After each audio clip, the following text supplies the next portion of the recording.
Le terme « l'homme caché » n'est qu'une expression employée, mais reconnaissons immédiatement qu'il établit une distinction entre l'homme intérieur et l'homme extérieur, dans un sens différent de celui qui lui est donné en dehors des Écritures.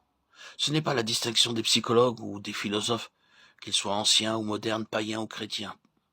Pour eux, l'homme intérieur c'est l'âme et l'homme extérieur c'est le corps. Il n'en est pas ainsi dans la parole de Dieu. Ici, l'homme intérieur ou caché c'est l'esprit et l'homme extérieur c'est l'âme ou le corps, l'un ou l'autre, ou bien tous les deux. Ces deux désignations, âme et corps d'une part, esprit d'autre part, sont respectivement synonymes des termes homme naturel et homme spirituel. Et c'est entre eux que peut se faire la séparation par l'épée de l'esprit, la parole de Dieu. Il est tout aussi dangereux d'unir ce que Dieu a séparé que de séparer ce que Dieu a uni. La seule unité qu'il y ait entre les trois, esprit, âme et corps, c'est qu'ils composent ou constituent un homme. La traduction littérale de 1 Thessaloniciens 5, 23 est « votre personne tout entière, ou votre homme tout entier, ou tout votre être, l'esprit, l'âme et le corps ».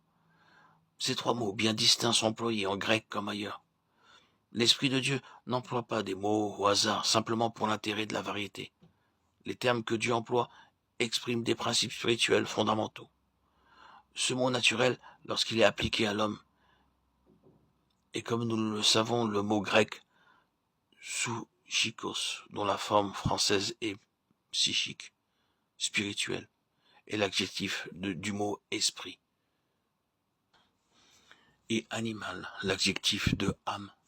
Dans Jacques 3,15, ce même mot psychique a été traduit par charnel.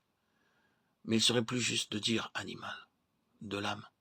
Et il est intéressant de remarquer en passant qu'il y a dans ce passage deux descriptions de la sagesse.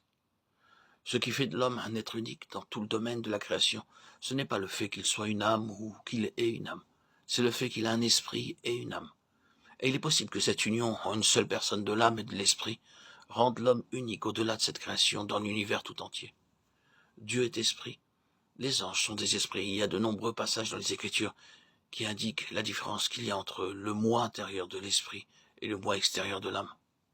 Paul dit par exemple « Mon esprit est en prière, mais mon intelligence reste inactive » 1 Corinthiens 14, 14. Ensuite, dans 1 Corinthiens 2, 14, il dit que l'homme naturel, psychique, n'accueille point les choses qui sont de l'esprit de Dieu. Et il ne peut les comprendre, parce que c'est spirituellement qu'on en juge. Cette distinction est très soulignée dans le récit que fait Paul de la révélation qu'il a reçue. J'en reviendrai pourtant aux visions et aux révélations du Seigneur. Je connais un homme en Christ qui fut, il y a 14 ans, ravi jusqu'au 3e ciel. Si ce fut en son corps, je ne sais, Dieu le sait. Je sais que cet homme, si ce fut en son corps ou sans son corps, je ne sais, Dieu le sait, fut ravi dans le paradis et entendit des paroles ineffables qui n'est pas permis à un homme de révéler. En ce qui concerne cet homme-là, oui, je puis me glorifier, mais en ce qui concerne exclusivement ma personne, je ne me glorifierai pas. 2 Corinthiens 12, 1, 5.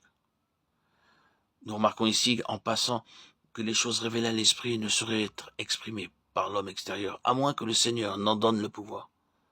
Dans un autre passage, l'apôtre demande des prières des enfants de Dieu, afin qu'il lui soit donné de faire connaître en toute liberté le mystère de l'Évangile. Éphésiens 6, 19. Dans ce passage de Corinthiens 12, 1, 5, Paul fait ici allusion à l'homme extérieur,